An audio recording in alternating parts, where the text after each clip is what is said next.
Hello बच्चों, आज के लेक्चर में हम लोग hydrostatic force on a curved surface find करना सीखेंगे। तो पिछले लेक्चर में तो हमने आपको बता दिया कि अगर प्लेन सरफेस हो तो उस पर आप हाइड्रोस्टैटिक फोर्स कैसे फाइंड कर सकते हैं। सिंपली आप हर पॉइंट पे जाइए, वहाँ पे प्रेशर फाइंड करिए, प्रेशर इनटू एरिया कर दीजिए, फोर्स मिल जाएगा। सारे फोर्सेज को आप इंटीग्रेट कर दीजिए, और इंटीग्रेट इसलिए कर सकते हैं क्योंकि सारे के सारे फोर्सेज सेम डायरेक्शन में हैं, perpendicular to that plane surface हैं। ठीक है, उनका मैग्नीट्यूड घटता बढ़ता रहता है, वो अलग कहानी है, लेकिन डायरेक्शन तो सबका सेम है। लेकिन अगर आप एक कर्व्ड सरफेस लेते हैं, मान लीजिए कि कोई आर्बिट्रेरी शेप का ये कर्व ले लिया, तो अब इसमें प्रॉब्लम क्या होगी कि हर जगह जो हाइड्रोस्टैटिक फोर्स लगेगा, यहाँ पे फोर्स इस डायरेक्शन में है, यहाँ पे इस डायरेक्शन में है, यहाँ पे इस डायरेक्शन में है, यहाँ पे नीचे की तरफ है, यहाँ पर बिल्कुल हॉरिजॉन्टल है, तो हर फोर्स का डायरेक्शन अलग अलग है। इसलिए आप सिंपल इंटीग्रेशन वगैरह से नहीं फाइंड कर सकते हैं। तो कैसे फाइंड करेंगे, हमने पिछले लेक्चर में बताया था कि इस तरह का जब क्वेश्चन हो ना, तो आप जो भी नेट फोर्स है उस फोर्स का हॉरिजॉन्टल कंपोनेंट फाइंड करने की कोशिश करिए, और उस फोर्स का वर्टिकल कंपोनेंट फाइंड करने की कोशिश करिए, और थोड़ा सा न्यूटन्स थर्ड लॉ का भी यूज़ करिए कि आपको फाइंड करना है force exerted by liquid on the surface. तो आप इसका ठीक उल्टा क्वेश्चन ले सकते हैं कि हम लोग फाइंड करते हैं कि what is the force exerted by the surface on the liquid. दोनों का मैग्नीट्यूड सेम होगा, बस डायरेक्शन पलट जाएगा फ्रॉम न्यूटन्स थर्ड लॉ। और आप ये करिए कि जो भी सरफेस आपको दे रखा है उसके दोनों एंड से आप कोशिश करिए कि एक वर्टिकल या हॉरिजॉन्टल सरफेस बना करके इस तरह का कुछ सरफेस बनाइए। जैसे कि मान लीजिए कि ये एक कर्व्ड सरफेस दे रखा है, और आपको फाइंड करना है कि what is the total hydrostatic force on this surface, यानी कि यहाँ पे जो फोर्स, यहाँ पे ये सब जो फोर्स लग रहा है उसका नेट रिजल्टेंट बताओ। ऑब्वियसली नेट रिजल्टेंट क्या हो जाएगा, उसका एक हॉरिजॉन्टल कंपोनेंट भी होगा, वर्टिकल कंपोनेंट भी होगा, उसका मैग्नीट्यूड क्या हो जाएगा। ऑब्वियस सी बात है, मैग्नीट्यूड सभी को पता है, मैग्नीट्यूड ऑफ दिस फोर्स हो जाएगा √/FH² प्लस FV स्क्वायर। इसका डायरेक्शन क्या हो जाएगा, direction with respect to horizontal हो जाएगा tan थीटा = FV/FH। ठीक है, अगर ये जो नेट फोर्स लग रहा है उसका हॉरिजॉन्टल कंपोनेंट FH है और वर्टिकल कंपोनेंट FV है तो। लेकिन अब बात ये उठती है कि ये हॉरिजॉन्टल और वर्टिकल कंपोनेंट कैसे फाइंड किया जाए। तो बहुत सिंपल लॉजिक है। अभी देखिए मैंने क्या किया है कि यहाँ से एक हॉरिजॉन्टल सरफेस बना दिया है, horizontal projection of the curved surface. Projection कैसे लेते हैं, आप यहाँ से टॉर्च से लाइट डालिए तो इस सरफेस का प्रोजेक्शन कुछ यहाँ पर आ गया। उसी तरह ये वर्टिकल प्रोजेक्शन है, यहाँ से टॉर्च से लाइट डालिएगा तो आपको वर्टिकल प्रोजेक्शन मिल जाएगा। अब आप क्या करिए कि दोनों प्रोजेक्शन के बीच में जो लिक्विड कंटेंट है ना, ये वाला लिक्विड, इसका फ्री बॉडी डायग्राम बनाइए और इस पर देखिए कि क्या क्या फोर्स लग रहा है। ठीक है, मैं क्या बोल रहा हूँ, मैं बोल रहा हूँ कि आप ये पता करो कि इस लिक्विड पे क्या क्या फोर्स लग रहा है। क्वेश्चन आपका हो सकता है कि लिक्विड कितना फोर्स लगा रहा है इस सरफेस पे, इस सरफेस पे, लेकिन आप क्वेश्चन को पलट दीजिए। लिक्विड मान लीजिए कि यहाँ पर F फोर्स लगा रहा है, तो ये जो सरफेस है ये तो चुपचाप नहीं बैठेगा, ये बोलेगा कि मैंने भी न्यूटन्स थर्ड लॉ पढ़ा है, मैं भी तुम पर उतना ही मैग्नीट्यूड का फोर्स लगाऊंगा उल्टे डायरेक्शन में। तो ये जो सरफेस है वो इस डायरेक्शन में फोर्स लगाएगा, सेम फोर्स, लेकिन डायरेक्शन पलट जाएगा।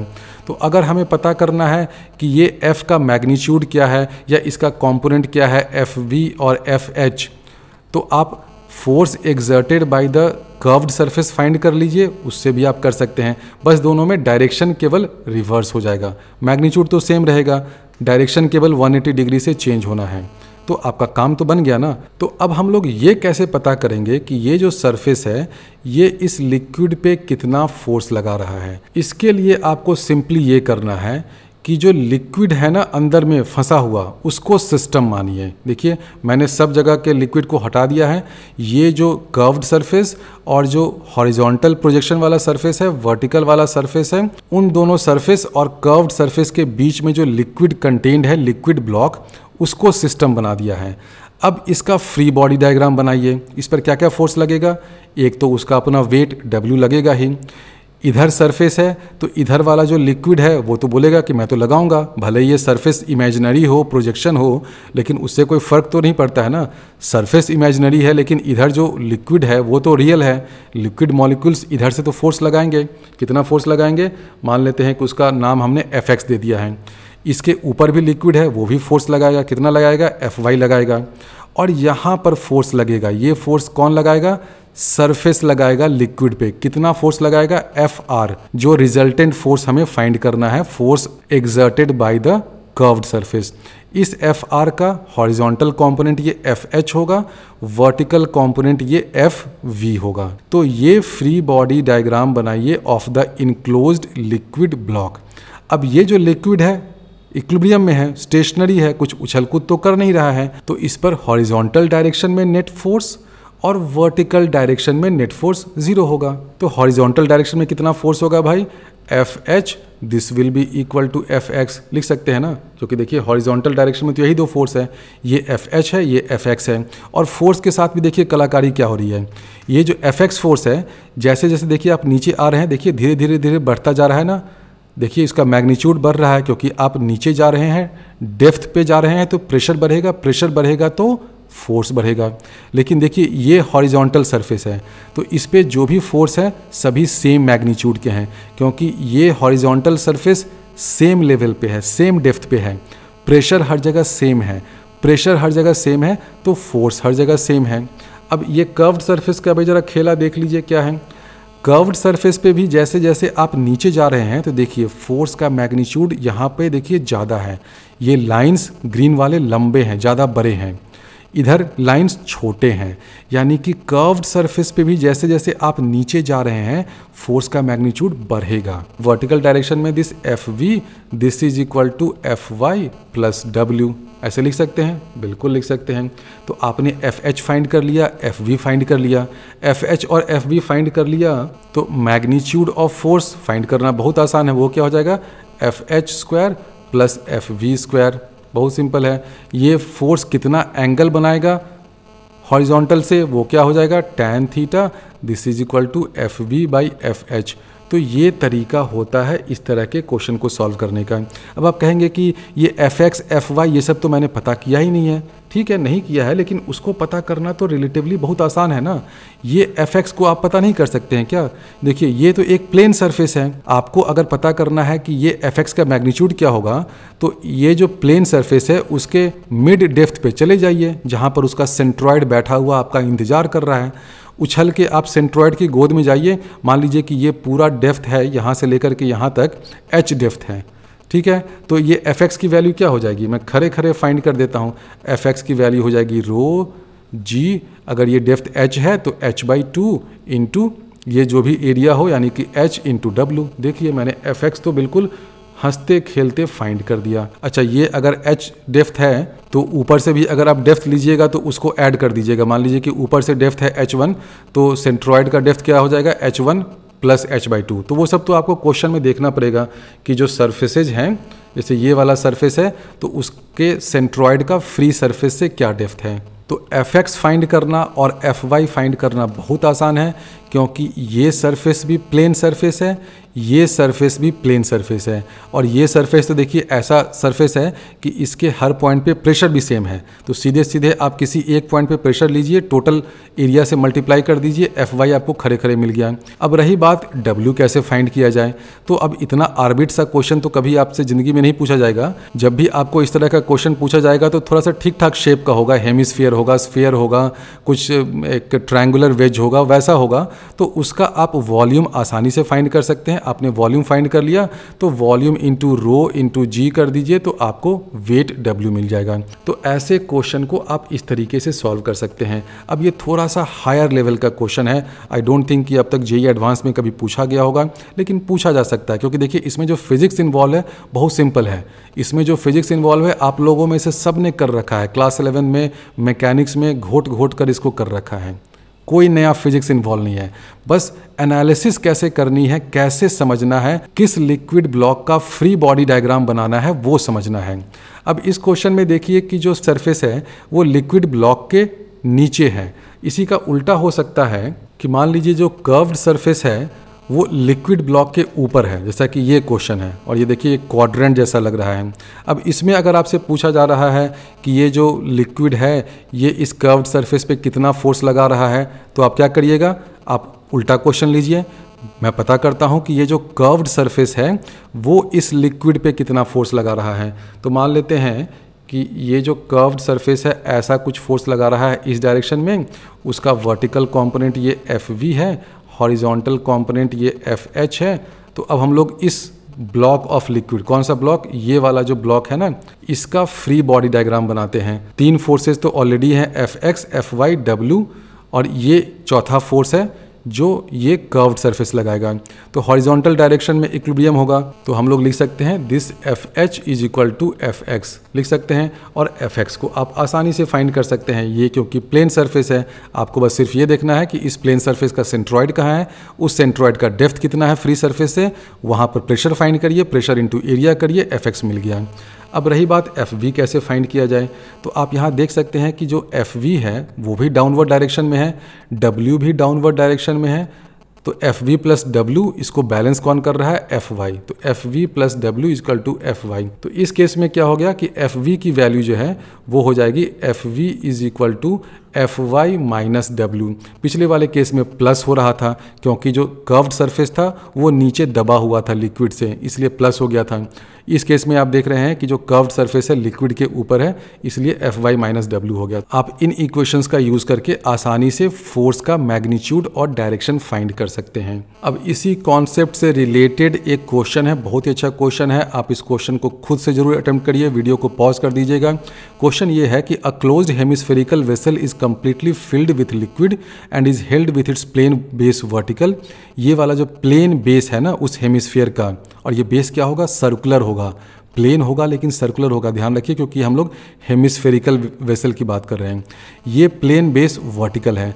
तो आपसे पूछा है कि find the force exerted by the liquid on the curved surface of the vessel. ये जो कर्व्ड सरफेस है ना उस पे लिक्विड कितना फोर्स लगा रहा है, उसका मैग्नीट्यूड, उसका डायरेक्शन, वो सब फाइंड करिए। पार्ट बी में पूछा है कि find the hydrostatic force acting on the plane base. ये जो प्लेन बेस है उस पर कितना फोर्स लग रहा है, हाइड्रोस्टैटिक फोर्स, और उसका पॉइंट ऑफ एप्लीकेशन कहाँ है, यानी कि इस बेस पे जो फोर्स लग रहा है क्या वो सेंटर के थ्रू लगेगा, नहीं लगेगा, क्योंकि आप लोग जानते हैं कि जैसे जैसे नीचे आइएगा डेप्थ बढ़ेगा, डेप्थ बढ़ेगा, प्रेशर बढ़ेगा, प्रेशर बढ़ेगा तो फोर्स बढ़ेगा।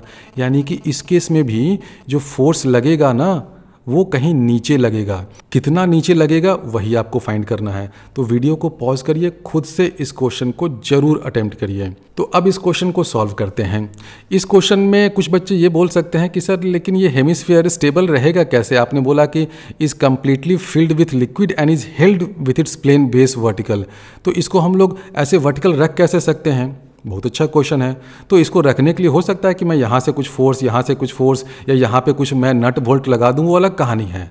आप कुछ भी लगाइए, नट बोल्ट लगाइए, ये लगाइए, वो लगाइए, यहाँ से कुछ हाथ से इसको ऊपर की तरफ पकड़े रहिए, कुछ भी करिएगा, तो क्या इस क्वेश्चन के आंसर में कोई फ़र्क पड़ेगा, नहीं पड़ेगा। यही फ्लूइड मैकेनिक्स की खासियत है जो नॉर्मल मैकेनिक्स में नहीं होता है। मैं जो बोल रहा हूँ बहुत ही फंडामेंटल चीज़ है, इसको थोड़ा ध्यान से समझो। क्वेश्चन तो मैं बाद में सॉल्व कर ही दूंगा, लेकिन एक फंडामेंटल बात है वो समझिए।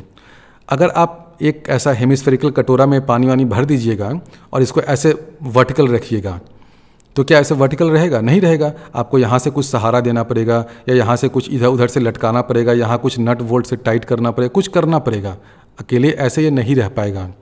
तो आप कहेंगे कि आपने तो क्वेश्चन में बताया नहीं कि आपने यहाँ से सहारा दिया है, कि यहाँ से सहारा दिया है, कि इधर से सहारा दिया है, इधर से धक्का दे रहे हैं। तो मैं ये कह रहा हूँ कि उस चीज़ पे इस क्वेश्चन का आंसर बिल्कुल डिपेंड नहीं करेगा। क्यों नहीं करेगा, सोचिए। इसलिए नहीं डिपेंड करेगा कि मैं आपसे क्या पूछ रहा हूँ। मैं आपसे पूछ रहा हूँ कि ये जो अंदर में लिक्विड जो फंसा हुआ है, रखा हुआ है, कंटेन्ड है, वो कितना फोर्स लगा रहा है इस सरफेस पे, ठीक है। तो फोर्स कितना लगाएगा वो किस पे डिपेंड करता है, फ्लूइड के केस में सिर्फ और सिर्फ प्रेशर पे डिपेंड करता है। प्रेशर और एरिया पे ऑब्वियसली करेगा ही। तो ये जो लिक्विड कितना फोर्स लगा रहा है वो किस पे डिपेंड करेगा, इस पॉइंट पे कितना प्रेशर है इनटू एरिया कर दीजिए। तो एरिया तो वो जो भी आपका डीए वगैरह इंटीग्रल कैलकुलस में चलता है वो तो सबको मालूम है कि हेमिस्फीयर में कैसे कैसे कर सकते हैं। तो आपको अगर ये फाइंड करना है कि इस पॉइंट पे, इस सरफेस पे ये लिक्विड कितना फोर्स लगा रहा है इस डायरेक्शन में, तो उसके लिए आपको ये बिल्कुल नहीं जानने की ज़रूरत है कि यहाँ पर क्या हो रहा है, यहाँ पे क्या हो रहा है, यहाँ पे क्या हो रहा है, क्योंकि फोर्स एग्जर्टेड बाय लिक्विड वो क्या होता है, प्रेशर इनटू ए। और प्रेशर किस पे डिपेंड करता है, प्रेशर डिपेंड करता है रो जी एच पे। तो अगर ये वाला सरफेस को हम लोग मान लेते हैं कि फ्री सरफेस है, मान ही लीजिए, क्योंकि हमने तो ये नहीं बोला है कि इसको हमने बिल्कुल तालाब के अंदर डुबा दिया है, तो ये फ्री सरफेस है और इसका हाइट अगर h है तो यहाँ पे प्रेशर कितना हो जाएगा, रो जी एच हो जाएगा। तो यहाँ पे अगर छोटा सा एरिया डी ए होगा तो उस पर फोर्स कितना लगेगा, rho g h into d a, और डायरेक्शन क्या हो जाएगा, जो एरिया वेक्टर है डी ए वेक्टर उसके डायरेक्शन में लगेगा, यानी कि एरिया के परपेंडिकुलर लगेगा। तो लिक्विड कितना फोर्स लगा रहा है वो इस चीज़ पे बिल्कुल डिपेंड नहीं करता है कि ये जो हेमिस्फीयर है इसको आपने यहाँ नट से टाइट किया, यहाँ टाइट किया, यहाँ टाइट किया, कहाँ टाइट किया। और ये बहुत ही फंडामेंटल चीज़ है। ये कन्फ्यूजन मुझे भी हुआ था जब मैं क्वेश्चन कर रहा था, और ये क्वेश्चन मैंने उठाया एक बहुत पुरानी, मुझे लगता है कि 100-150 साल पुरानी एक किताब है हाइड्रोस्टैटिक्स की, वहाँ से उठाया है। तो मुझे लगा कि ये ऑथर ने कुछ गलती तो नहीं की है, मुझे बताया नहीं कि इसको स्ट्रिंग से लटकाया है कि यहाँ पर इसको सपोर्ट दिया है। मुझे कन्फ्यूजन होता रहा कि कैसे ये स्टेबल कैसे होगा, क्योंकि जो इसका सोल्यूशन है ना उसमें वही हम लोग यूज़ करते हैं कि ये जो लिक्विड है वो इक्विलिब्रियम में है, रोटेशनल इक्विलिब्रियम है, ट्रांसलेशनल इक्विलिब्रियम है, हर तरह के इक्विलिब्रियम में है। लेकिन बात ये उठती है कि इक्विलिब्रियम में कैसे हो, अगर आपने इस तरह का एक हेमिस्फेरिकल कटोरा छोड़ दिया है तो इक्विलिब्रियम में तो रहेगा नहीं, ऐसे गिर जाएगा। तो होगा ये कि इस वेसल को ऐसे रखने के लिए कुछ और जतन करनी पड़ेगी। देखिए क्वेश्चन में ही दे रखा है, filled with liquid and is held with its plane base vertical. ये कैसे हेल्ड हो रहा है, यहाँ पर स्ट्रिंग है कि यहाँ पर स्क्रू है कि यहाँ पर किसी का हाथ है, वो अलग कहानी है, उससे मुझे कोई फ़र्क नहीं पड़ता है। मेरे सोल्यूशन पे, मेरे आंसर पे उससे कोई फ़र्क नहीं पड़ता है, क्योंकि हाइड्रोस्टैटिक फोर्स जो है वो प्रेशर इनटू एरिया होता है। प्रेशर जो होता है वो डेप्थ फ्रॉम फ्री सरफेस पे डिपेंड करता है। और अगर आप मैकेनिक्स की भाषा में उसको समझना चाहें कि क्यों नहीं फ़र्क पड़ता है, तो वो इसलिए नहीं फ़र्क पड़ेगा क्योंकि अगर आप ये जो अंदर लिक्विड कंटेंट है उसको सिस्टम बना लेते हैं तो उस सिस्टम पे फोर्स क्या क्या लगेगा, एक नीचे इसका वेट W लगेगा, यहाँ से जो कर्व्ड सरफेस है वो कुछ फोर्स लगाएगा जो इस डायरेक्शन में होगा। इस डायरेक्शन में क्यों होगा, क्योंकि देखिए नीचे जैसे जैसे हम लोग आएंगे फोर्स का मैग्नीट्यूड बढ़ेगा, तो इस डायरेक्शन में होगा। और यहाँ जो प्लेन बेस है वो कुछ फोर्स इस डायरेक्शन में लगाएगा, ठीक है। तो ये 3 फोर्स ही लग रहा है ना। लिक्विड कंटेंट है इस वेसल में, तो लिक्विड पे फोर्स जो भी लगेगा, क्या क्या लगेगा, एक तो वेट और बाकी वेसल के दोनों साइड्स लगाएंगे। वेसल के बाहर स्ट्रिंग है कि नट है या किसी का हाथ है, उससे इस लिक्विड की सेहत पे कोई फर्क नहीं पड़ता है। ये लिक्विड बोलेगा कि मैं तो वेसल में कंटेंट हूँ और मेरे चारों तरफ इस वेसल का सरफेस है, तो मुझे तो वही फोर्स फील होगा ना जो इस वेसल का सरफेस मुझे लगा रहा है, ठीक है। और कोई फोर्स इसको फील होगा ही नहीं। वेसल के बाहर क्या खेल चल रहा है इसको बिल्कुल नहीं पता। और ये सब क्यों हो रहा है, क्योंकि यहाँ पर लिक्विड है। लिक्विड की खासियत ही होती है कि लिक्विड में जो फोर्स होता है वो परपेंडिकुलर टू सरफेस होता है और उसका मैग्नीट्यूड प्रेशर इनटू एरिया हो जाता है। प्रेशर जो होता है वो सिर्फ और सिर्फ डेप्थ पे डिपेंड करता है। तो अभी हमें पता ये करना था कि ये जो लिक्विड है वो इस सरफेस पे कितना फोर्स लगा रहा है। तो क्वेश्चन को मैं पलट देता हूँ। क्या पलटूंगा, मैं ये पता करने की कोशिश करूँगा कि ये जो सरफेस है वो लिक्विड पे कितना फोर्स लगा रहा है। और ऑब्वियसली ये दोनों फोर्स मैग्नीट्यूड में सेम होंगे, बस डायरेक्शन अलग होगा। उसी तरह मैं ये पता करूँगा कि ये जो प्लेन बेस है जो वर्टिकल है ये इस लिक्विड पे कितना फोर्स लगा रहा है। तो अब मैं इस लिक्विड का फ्री बॉडी डायग्राम बनाता हूँ। यहाँ पे मैं लिक्विड नहीं बना रहा हूँ ताकि क्लियरली फोर्स दिखे।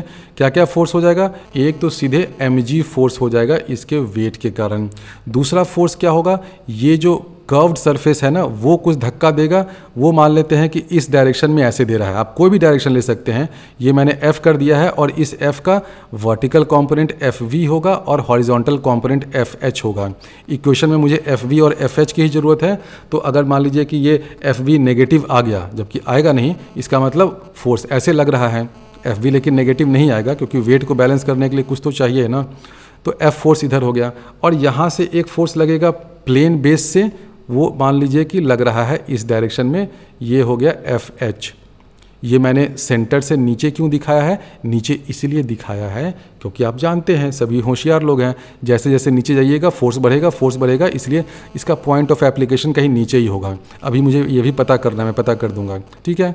तो अब देखिए इस लिक्विड पे, जो ये है ना लिक्विड, इस पे कितने फोर्स लग रहे हैं? Total 3 force. कौन कौन फोर्स? एक mg, एक ये F और ये FH। इसको FH नाम नहीं देते हैं क्योंकि ये FH तो हमने ऑलरेडी वहाँ पर यूज़ कर लिया है। वैसे दोनों की मैग्नीट्यूड सेम हो जाएगा, लेकिन फिर भी इसका नाम मैं F1 कर देता हूँ, ठीक है। अब ये लिक्विड इक्विलिब्रियम में है, तो हॉरिजॉन्टल डायरेक्शन में नेट फोर्स क्या होगा? 0, यानी कि मैं लिख सकता हूँ this FH this is equal to F1, क्योंकि हॉरिजॉन्टल डायरेक्शन में नेट फोर्स 0 होना है। हॉरिजॉन्टल डायरेक्शन में क्या फोर्स है? इस F का एक कंपोनेंट ही है FH और ये F1 है। अब इस F1 को फाइंड करना बहुत आसान है। क्यों? क्योंकि ये F1 क्या होगा? F1 तो वही होगा ना जो हाइड्रोस्टैटिक फोर्स इस प्लेन बेस पे लग रहा है। अब इस बेस पे हाइड्रोस्टैटिक फोर्स कितना लगेगा? आप इसके सेंट्रॉइड पे चले जाइए। अब ये प्लेन बेस है तो इसका सेंट्रॉइड कहाँ होगा? यहाँ पे होगा, सेंटर पे होगा। अब उस सेंट्रॉइड पे प्रेशर क्या होगा? ये डिस्टेंस कितना होगा? जितना इस हेमिस्फीयर का रेडियस होगा, तो ये डिस्टेंस r हो गया। तो जो सेंट्रॉइड ऑफ प्लेन बेस है वो r डेप्थ नीचे है। r डेप्थ नीचे है यानी कि प्रेशर कितना हो जाएगा? रो जी इंटू आर। अब प्लेन बेस का एरिया कितना है? पाई आर स्क्वायर, तो इंटू एरिया कर दीजिए। तो हमने F1 की वैल्यू देखिए हंसते खेलते पता कर ली। कैसे पता किया? सोचिए, ये प्लेन बेस है, ये वाटर इस पे फोर्स लगा रहा है। जितना फोर्स वाटर लगाएगा उतना ही फोर्स ये प्लेन बेस वाटर पे लगाएगा। तो आपको पता करना है कि ये प्लेन बेस कितना फोर्स लगा रहा है, F1 का मैग्नीट्यूड कितना है। तो F1 का तो उतना ही मैग्नीट्यूड होगा ना जितना मैग्नीट्यूड इस वाटर वाले फोर्स का होगा, बस डायरेक्शन अंतर होता है न्यूटन्स थर्ड लॉ से। तो वाटर कितना फोर्स लगाएगा इस प्लेन बेस पे? सेंट्रॉइड पे उछल के बैठिए। सेंट्रॉइड देखिए कहाँ होगा? यहाँ पर है। कितने डेप्थ पे है? जितना इस वेसल का रेडियस होगा। तो प्रेशर हो गया rho g r, pressure into area pi r square, ये हो गया F1। तो FH की वैल्यू हमने फाइंड कर ली। अब FV फाइंड करते हैं। FV क्या है?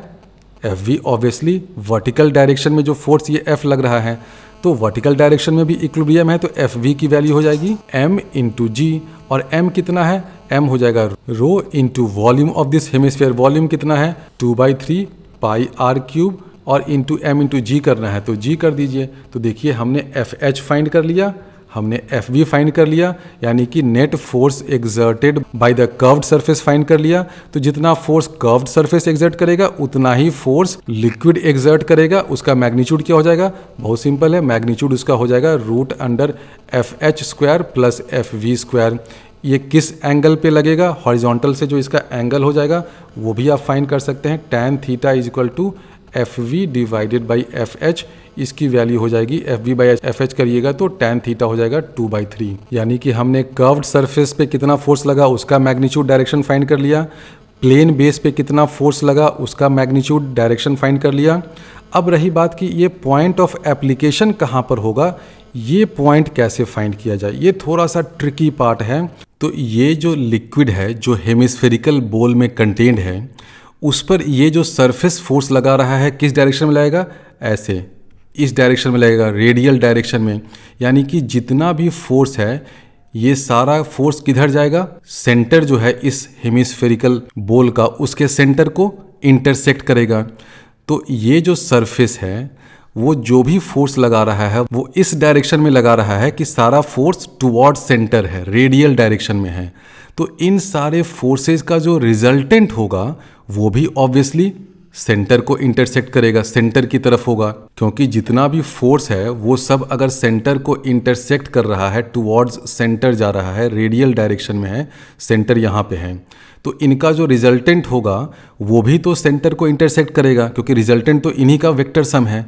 तो ये सब फोर्स अगर सेंटर को इंटरसेक्ट कर रहा है तो जो रिजल्टेंट है वो भी सेंटर को इंटरसेक्ट करेगा, और वो नीचे से ऊपर इस डायरेक्शन में जाएगा। क्यों? क्योंकि ऑब्वियसली नीचे प्रेशर ज़्यादा है तो नीचे वाला फोर्स जो है मैग्नीट्यूड में ज़्यादा होगा। तो ये जो रिजल्टेंट फोर्स हमने ब्लू से दिखाया है ना, ये वाला, ये रिजल्टेंट फोर्स किसका है? हेमिस्फेरिकल सरफेस जो है वो सरफेस इस लिक्विड पे जो फोर्स लगा रहा है वो इस डायरेक्शन में लगा रहा है। ये सेंटर से इंटरसेक्ट क्यों कर रहा है? क्योंकि ये रिजल्टेंट है उन इंडिविजुअल फोर्सेज का जो सारे के सारे इंडिविजुअल फोर्सेज क्या हैं? टुवर्ड्स सेंटर जा रहे हैं, अलॉन्ग द रेडियस है, तो उनका रिजल्टेंट भी अलॉन्ग द रेडियस होगा, सेंटर से इंटरसेक्ट करेगा। और ये एंगल हमने दिखा दिया, ये वाला एंगल कितना है, ये एंगल है theta, where tan theta is equal to 2/3। आप जानते हैं कि ये जो लिक्विड है वो इक्विलिब्रियम में है, ट्रांसलेशनल इक्विलिब्रियम भी होगा, रोटेशनल इक्विलिब्रियम भी होगा। अब कुछ बच्चे अभी भी बोलेंगे कि सर आपने ट्रांसलेशनल इक्विलिब्रियम में FH इक्वल टू F1 कर दिया, FV इक्वल टू mg कर दिया, और यहाँ से मान लीजिए कि कोई आदमी हाथ से सहारा दिए हुए है, उसका फोर्स तो आपने इंक्लूड ही नहीं किया।